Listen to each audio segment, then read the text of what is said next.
the main point of advice is to live within lower means than you're taking home. What happens is people make a certain amount of money, and the reason they don't jump is they're already living humbly, and they don't realize they can live even more humbly to give them the breathing room to jump.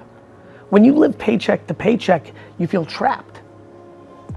You're like, I can't go try to do something. Like if I quit my job, I'm not gonna make rent, I'm gonna lose my house. And my question is like, lose the house. Like go back, like the amount of 25 to 30-year-olds that should move back in with their parents around the world is staggeringly high if their KPI is happiness. One step backwards, two steps forward. Go back, luckily for a lot of people, their parents would be thrilled. Their ego wouldn't be thrilled, right? But, I think my advice to people that feel stuck is you're stuck because you're living within the means of your take home. And if you can go 20 to 50% lower than that, well then you've started to create the room for you to be able to get out. People are really struggling with, like you have to understand, our grandparents all saved money. Like that was like number one. That is not even a thought anymore. You make money, you buy shit.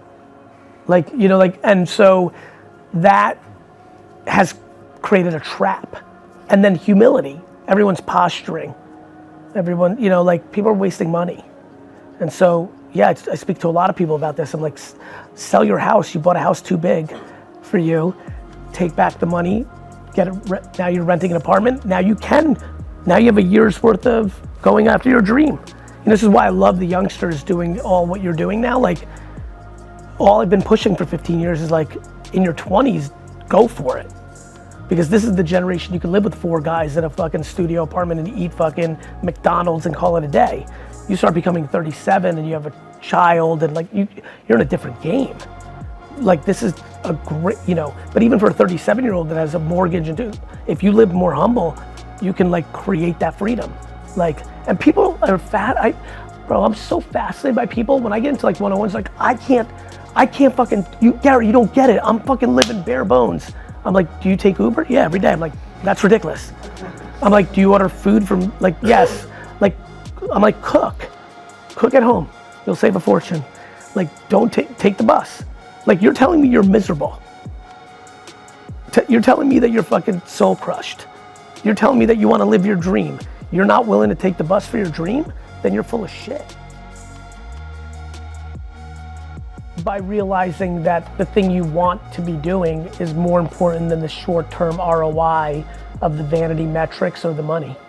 I mean, I went through it in a very heavy way. The first 5, I started daily YouTube in 2006. Yeah, so, a lot of people in this room were like very, either not born or like 4, right? So I did it. And I was like truly actually one of the first people to pop on YouTube back then. And I was the wine guy. Like I was on the Conan O'Brien show, the Wall Street Journal. Like today people think it's crazy to be a creator. This was 15, 16, 17 years ago. And then 5 years in, I'm like, I want to talk about my passion, which is business. And I made a business video and every single comment was, stay in your lane, wine guy, what the fuck are you doing? You're wine. And I was like, fuck, I'm a businessman. And so I was just willing to get way less views and lose my audience and give up money because I wanted to be happy.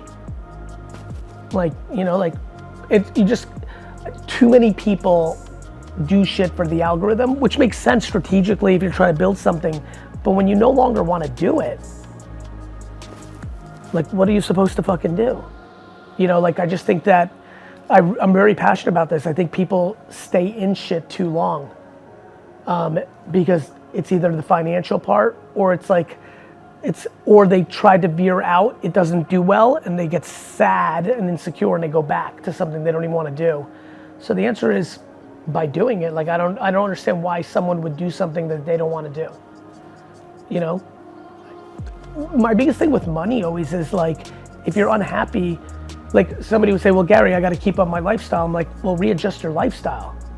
Like if you're miserable making prank videos now, like you don't want to do that anymore. Like you'll go through this for sure. Like when you're of that age and you're making stuff for kids, a lot of times you yourself were in a kid place. You were half kid, half grown up. Eventually you wake up 4 years later and you're like fully grown.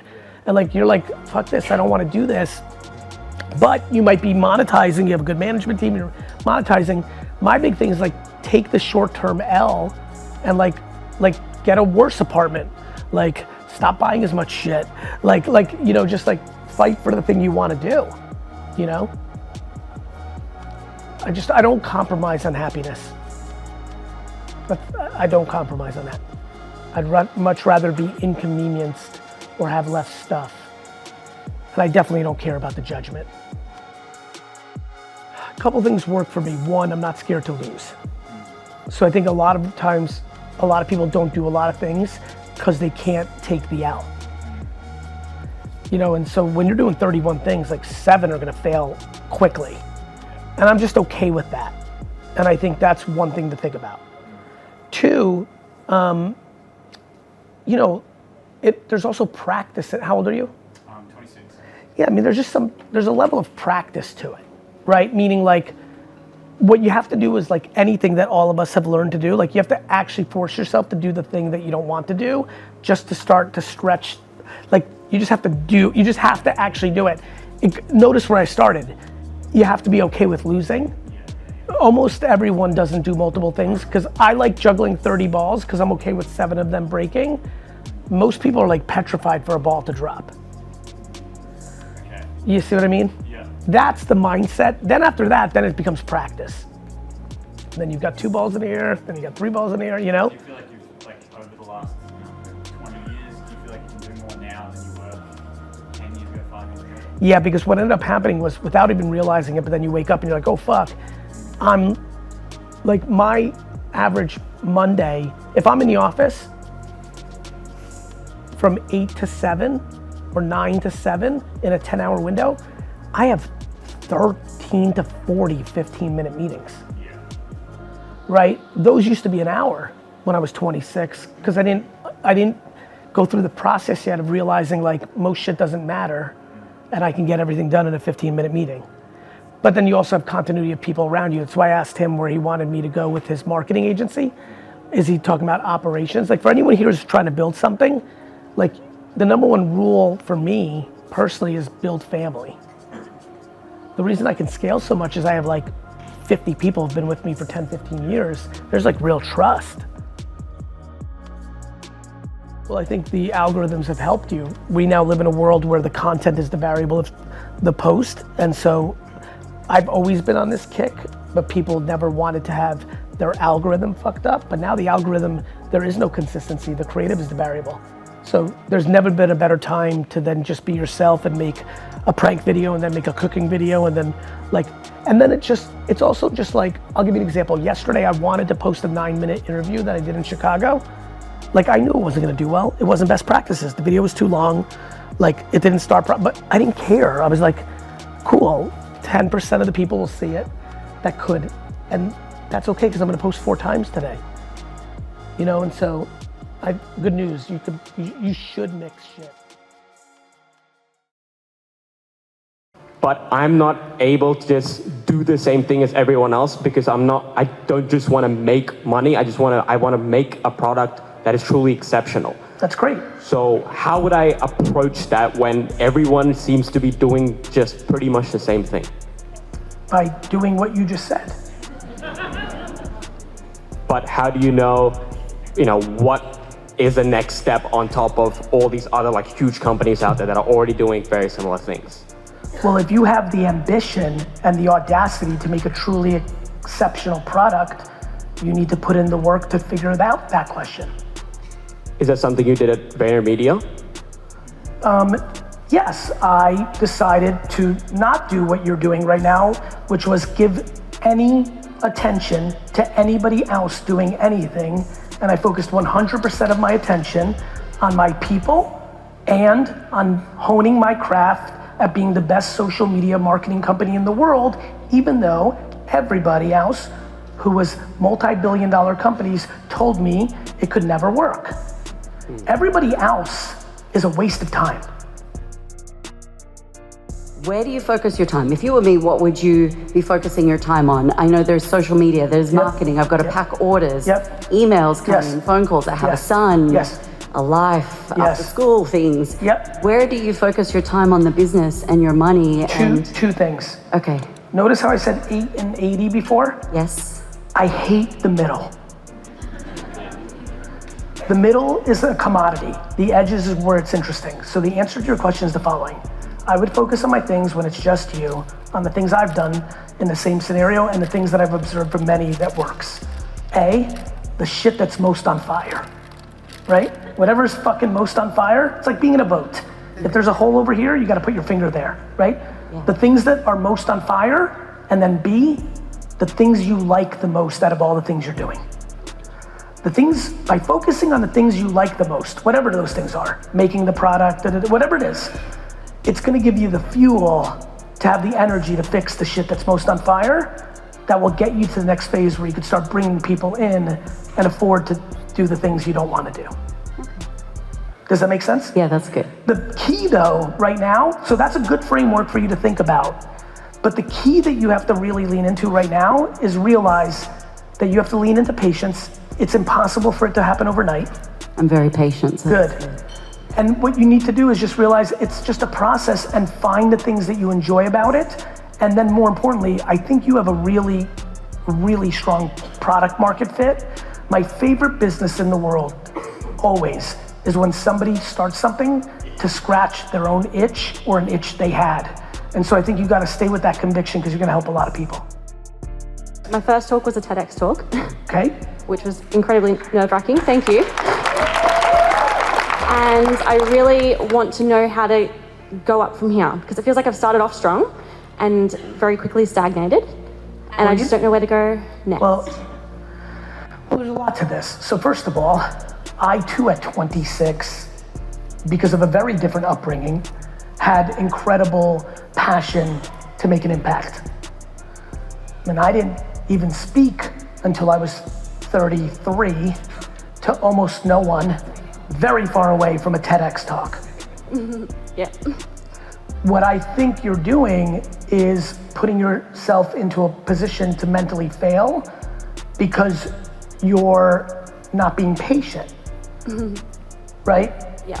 Just because your next talk might be smaller or not as fancy as TEDx, it doesn't mean that you're not impacting. Your ability to impact is similar to Joe. Like, you should be making content every day about this. Yeah. And you shouldn't be putting the magnitude of the speech on a pedestal. You should be doing the work for people on a pedestal. Yeah. And that's ultimately where the heart's coming from. Right. I want to impact, but I just want to impact more. Yes, I know that. Even the way you story told, right? You talked about 43 employees. That's impressive. People reacted. You talked about TEDx. It makes so much sense to me that you want to put things into context to speak to it. But if you're talking about helping, you can't be doing any of the helping for vanity or insecurity. You have to be doing it for helping. Yep. So just focus on the helping, not impressing us. For sure. What's something in your life that someone has done or you've observed that's been real authentic kindness that you'll never forget? Oh, that's a great fucking question.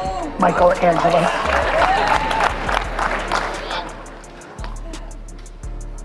You know, it's a really good question. So, I would say by a distant margin, the way my mom has lived her life is very clear when I hear this question. I've just watched her spend her entire life giving energy to everyone without asking any in return. Yes. You know? And so it's funny, when you ask the question, it's a good question, and I've really tried to go into my mind on, can I think of anything that is more one-off than what I just answered, right? I was thinking like, that's the answer that came right away, but I think I've established that, and I'm sitting here quickly as you were asking it, is there something else I can say that might bring value as well? But then as I process it, it's just so obvious to me that there's not even a distant second. I'll tell you where it shows up now that I could build on what I just said. By observing my mom live that life, and by having similar DNA and then being inspired and parented to do the same, what has happened is something interesting, which is I see it very clearly in young children outside. The purest form of kindness I see is when kids normally under the age of 8 stop what they're doing when they're playing when one of them gets hurt. When I watch 8 kids at a playground play and somebody gets hurt, almost always all 7 or 6 other kids continue to play, but one comes over and comforts that child. That deeply empathetic under 8-year-old is the one I thought of when you asked me the question. Thanks for sharing that. You know what, do you understand what I'm saying? Because what that represents for me is they haven't even lived life enough to know about anything. They're just doing it because they're doing it. There is no reason they're doing it. It's in them. And this is why I'm passionate about empathy and kindness and compassion and sympathy, because it's good. It's really good. And if you really watch the this is why I want more of you to go out in the world and observe. And I think the edges are interesting. Under 8, over 80. There's a lot of fucking answers there. But don't do it with people in your family because that's too contextual. It's too convoluted. It's got baggage. Start, like the next time you go to the airport, watch. Look for 80-year-olds and look for 8-year-olds and watch. You'll get really interesting answers. Everyone's like struggling of like, I gotta find my niche, and like, everyone's like, this sucks, there's too many influencers. I'm like, but you're one of the problems. Like, you know, like everybody doesn't want competition. It makes me laugh. Like as if you're entitled to, I'm like, you know, like, Gary, you don't get it. Like I used to be, I'm like, you don't get it. I was doing this before you were born. This was awesome. I was a YouTube sensation when there was 19 of us, you know, like,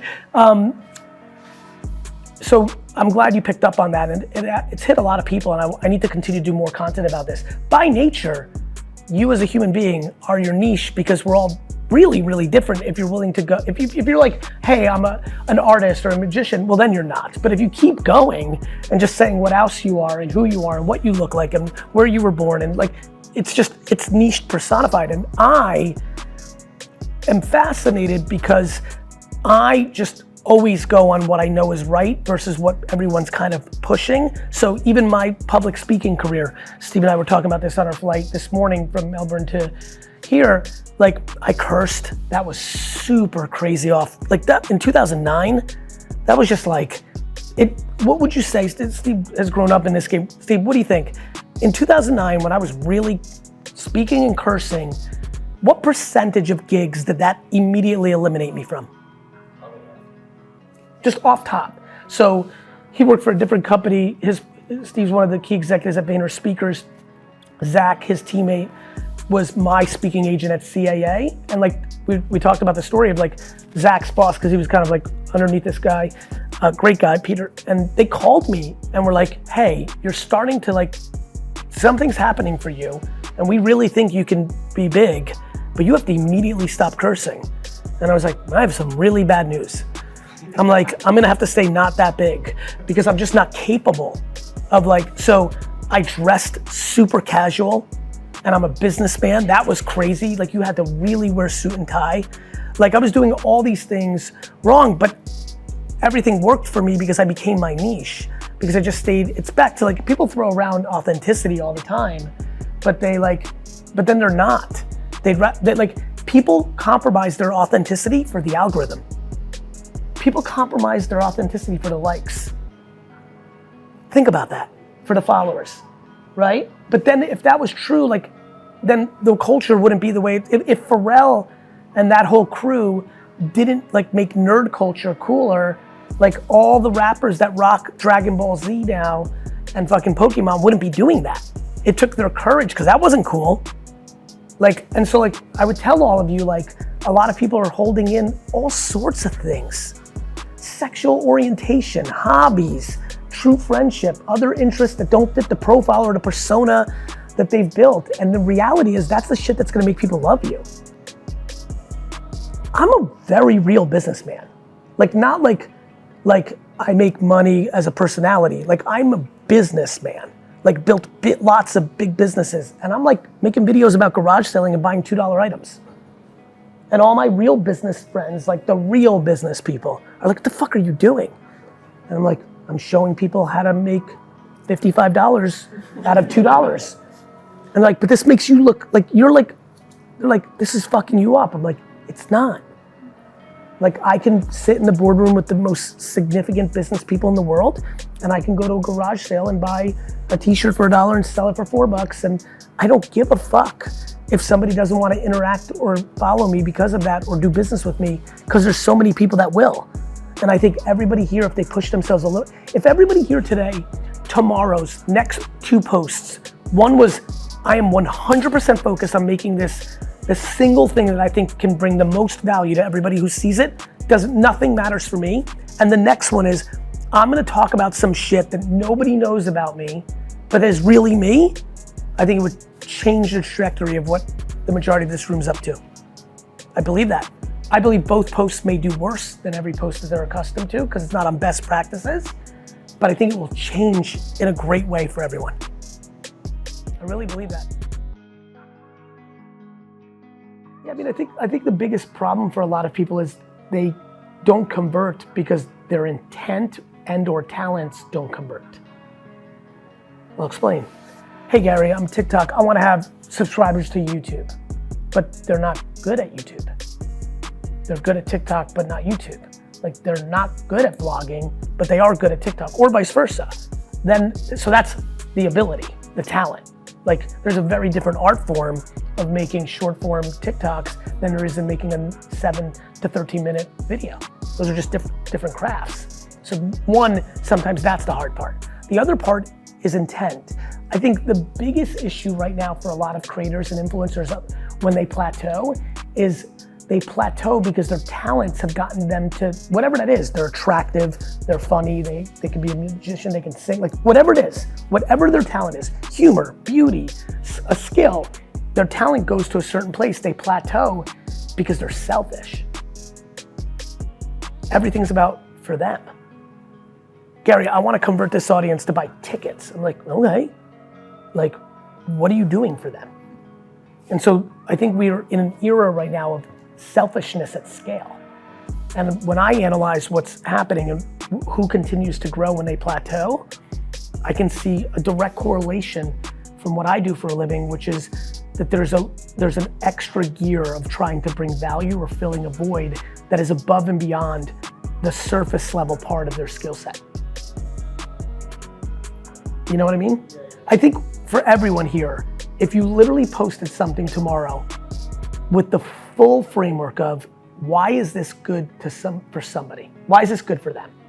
And entertainment is powerful. Like, it's massive. Why are models good? Like beautiful people bring value. Like, I want to look at this. I want to listen to this. I want to see this. But you've got to continue that framework. And eventually, when you keep doing the same thing, it's oversupply against it. They've seen that.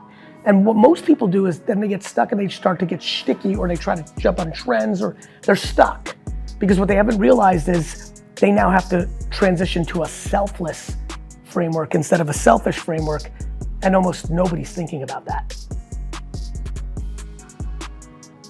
Every question is, how do I monetize my audience? Nobody ever asks me, like, how do I make it more valuable for my people? There's never a bad time to start a good business. At times you think like, oh, I should take the safe side when commodities and things like that. There's never a bad time to start a good business. To your point, you're not wrong. I think that's good. Like, hey, high risk, high reward. But like, if you're gonna build a good business, whether the economy's good or bad, you're gonna win.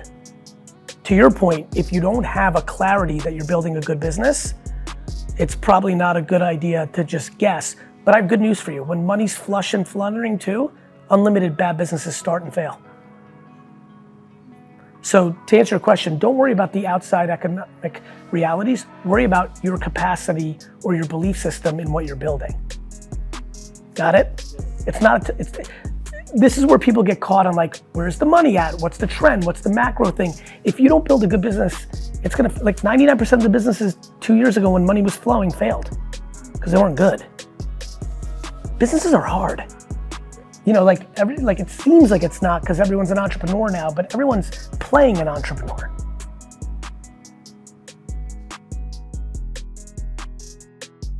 NFTs, I think, are gonna be enormous, but right now the brand of NFTs is in the garbage because the greed of last year crushed it because people weren't listening to what I'm always saying, which is 99% of everything always goes to zero.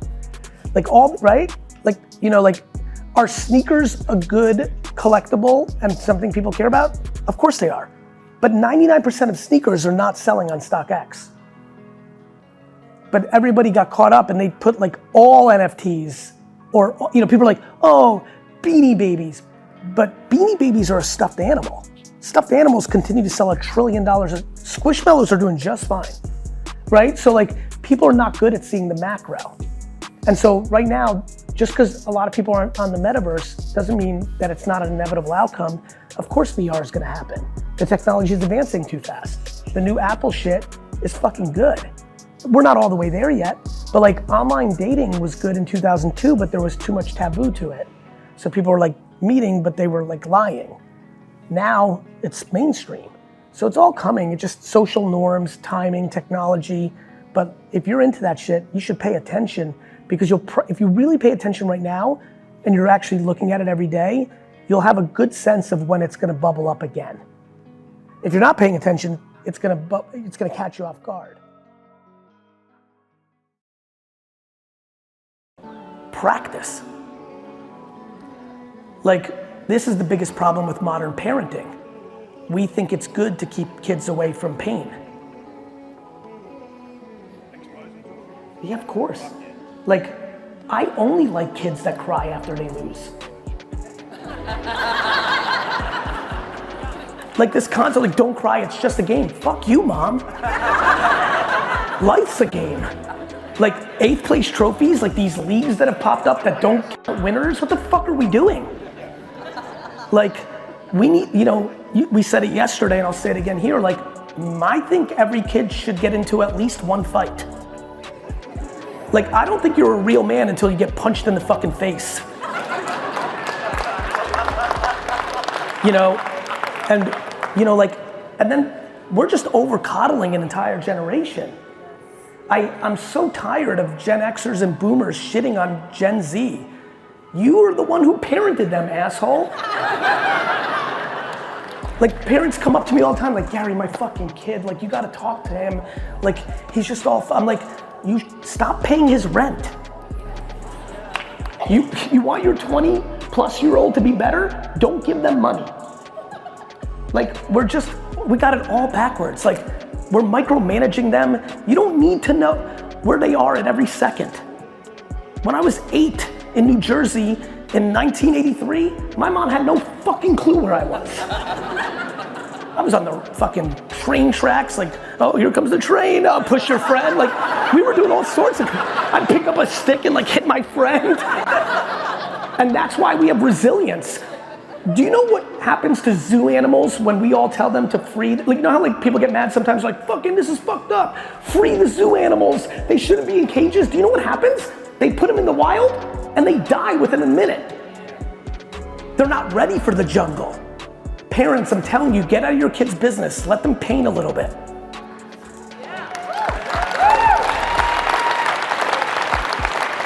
I mean, it's fucking crazy out here, Ethan. Like, kids parents take their kids to the fucking playground, a kid pushes them, and the parent jumps in and wants a fight. Kid gets a D in school, and the parent goes to school and now fights about grades. Get out of your fucking kid's shit. Let them get beat up. Promise. Or teach them how to fight.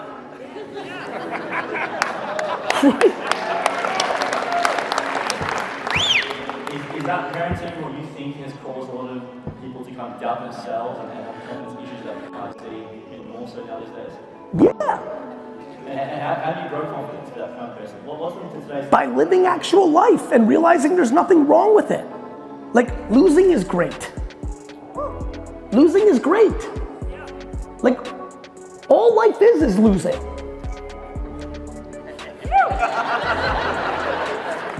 Like, what are you scared of? Like, what's gonna happen? Like, you know how many people here are like, Gary, I wanna make, like, we're about to do Q&A. Gary, I wanna post, but I'm like, what's gonna happen? Your sister's gonna text you and say you look like an idiot? Like, you're gonna only get 3 views? And you're gonna be upset? Like, what's so scary? Everyone keeps living their entire adult life like they're still in high school. Yes, I think that parents are over-coddling, but then you become, here's my point, and then you're 25. Like, this is where I'm very hot on the parenting thing, but then there's another part of it. There's the other side of the pillow. Yes, I understand your parents did this, and yes, I understand they did that. But now you're 25. Exactly. You're 25 now. You gonna keep crying about mommy and daddy? Or are you going to stand on your own feet, go to therapy, start working out, start meditating, start surrounding yourself with positive people? Like, when are you gonna stop blaming them? There's grown-ass 50-year-olds in here blaming their whole life on their parents. Okay, and what? You're just gonna blame them your whole life and then die? How about accountability? So yes, do I think it happens? Yes, nature and nurture was figured out long before I was on Earth. My question is, what are you gonna do about it? I talk about loving my parents and they're awesome, and a lot of people here follow me and know that. I could sit here the rest of my life telling you what they did wrong. I just don't have the energy to think about it. I focus on what they did right. I focus on what they did right. People come up to me like, how many people here have followed me for more than 3 years? Raise your hands. Thank you. So you have my parents and I sit around and have dinner and just laugh about this. Yeah, they're like, and we're very close. They're like, man, you've really made us out to be fucking insanely awesome. Like, you know, like, I just don't know how to focus on what they've done wrong. I can, if I like try to focus, I can tell you. And of course I've thought about it. I just don't know what to do with that energy. What are you gonna, what? And by the way, like I said at VCon, their parents fucked them up. I get so mad when my friends and acquaintances and coworkers are like, my mom's fucked up, but my granny's awesome. And then I met the granny and I'm like, the granny fucked up the mom. Your granny is a piece of shit. You just didn't see her that often. You know, so I just don't understand the blame game, the dwell game. I understand it because 99% of Earth walks around and lives in it. I just would prefer them to get out of it because, I don't know, like, living a happy life is a much better idea than not. So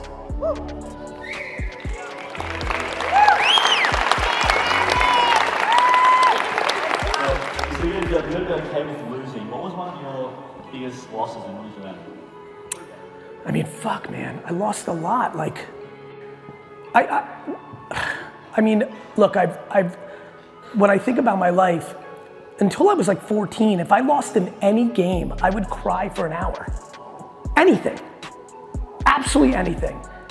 And lots of things happened. Like, I peed my bed until I was like 12.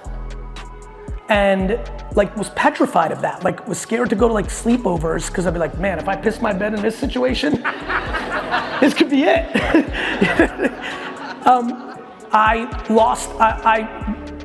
Much like Muhammad Ali and Joe Frazier, I had a trilogy fight with Oded Weinstock. And I lost the middle one in junior high because he pushed me into a locker and the code hit my ribs and fucked me up, and then he jumped on top of me, and then the teachers came, and then I thought it was kind of like a small scrimmage, but I got to fucking lunch and everyone's like, Oded beat up Gary, and I was like, fuck. And that was like horrible. Like, we had a fight after school, and I revenged my loss. And so, I mean, I had $1,000 in baseball cards at one show, and then like the money burned a hole in my pocket. You know, you don't have a car when you're 14, as we all know, and my mom went to Costco and they had these cards there and they were shitty cards, and I knew it, but I didn't have the discipline yet to be patient. And I spent all $1,000 on buying all the boxes because I couldn't wait to get home and open all the packs, and I got nothing. I got $18, $50, $100 worth of cards out of all those boxes, and I kind of had to start all over to build up my game, and that was devastating. That's a lesson. That is a lesson of like, don't let the money burn a hole in your pocket. Don't buy dumb shit or it might not work out. I mean, I could sit here for, tons of losses. I would argue in the way that people think about life, I would say the first 12 years of my career were a loss. I worked 15 hours a day, every day, 7 days a week, built a business for someone else, and had to start VaynerMedia in a conference room at 34 years old of another company because I didn't have enough money to pay for rent. Now that person was my dad, so it makes it better, but I didn't make any money for what I created. I'm always losing. I shouldn't even be here. I love supporting young entrepreneurs. You're trying to do something. I'm aware that me being here is a platform for you to do the next thing. Yeah. It's not, I don't think the way most people think. So when people say, like, what are your losses? You know this, like, I think nothing and I think everything. I don't think anything's been a loss because nothing atrocious has happened. And then I could sit here and tell you another 57 stories of shit that went wrong in the way that people think. Like, do you know how many people are sitting right now here and around the world saying, if I just made that decision 3 years ago different, everything would be better? Do you know how crazy that is? If there's people sitting here right now being like, I shouldn't have married this fucking person. Or I shouldn't have taken this job. Or I should have invested in that. Or I should have bought that property. Or I should have joined my parents' business. I shouldn't have joined. All people are doing are looking backwards. Looking backwards fucks up your neck, my friends. I also don't know if you know this, Brizzy, but I have some shocking news. There's no such thing as a time machine. Spending time of what the mistake you made 7 years ago is a problem. You can't walk into a machine and go back. It's fucking over. It's over. And the only people that are listening to you complain about it are the other people that are losing. Yep.